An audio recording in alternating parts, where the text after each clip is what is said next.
ಜಮ್ಮು ಕಾಶ್ಮೀರದಲ್ಲಿ ನಡೆದಂತ ಪ್ರವಾಸಿಗರ ಮೇಲೆ ನಡೆದಿರುವಂತ ಉಗ್ರರ ದಾಳಿಯನ್ನ ದೇಶದಾದ್ಯಂತ ಈಗ ಖಂಡಿಸಲಾಗ್ತಿದೆ.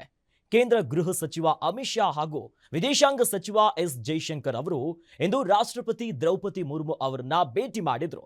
ಇನ್ನು ಈ ಭೇಟಿಯ ವೇಳೆ ಕೇಂದ್ರ ಸಚಿವ ಆಗಿರುವಂತಹ ಅಮಿತ್ ಶಾ ಅವರು 2 ರೆಡ್ ಫೈಲ್ಗಳನ್ನ ತೆಗೆದುಕೊಂಡು ಹೋಗಿದ್ದಾರೆ. ಸದ್ಯ ಈ ಕೆಂಪು ಫೈಲ್ಗಳಲ್ಲಿ ಏನಿದೆ ಅನ್ನೋದು ತಿಳಿದು ಬಂದಿಲ್ಲ. ಇದು ಪಾಕಿಸ್ತಾನದ ವಿರುದ್ಧ ಭಾರತದ ಮುಂದಿನ ನಡೆಯ ಬಗ್ಗೆ ರಾಷ್ಟ್ರಪತಿಗಳ ಒಪ್ಪಿಗೆಗಾಗಿ ತೆರಳಿದ್ದಾರಾ ಅನ್ನುವಂತ ಹಲವಾರು ಪ್ರಶ್ನೆಗಳು ಈಗ ಮೂಡ್ತಾ ಇದೆ. 26 ಜನರ ಸಾವಿಗೆ ಕಾರಣ ಆಗಿರುವಂತಹ ಈ ಭಯೋತ್ಪಾದಕ ದಾಳಿಯ ಕುರಿತು ಇಂದು ನಡೆದಂತಹ ಸರ್ವಪಕ್ಷ ಸಭೆಯಲ್ಲಿ ಏನಾಗಿತ್ತು? ಈ ಸಭೆಯ ಅಲ್ಲಿ ಹುತಾತ್ಮರಿಗೆ ಗೌರವವನ್ನ ಸಲ್ಲಿಸಲು 2 ನಿಮಿಷಗಳ ಮೌನ ಆಚರಿಸುವುದರೊಂದಿಗೆ ಪ್ರಾರಂಭಿಸಲಾಯಿತು.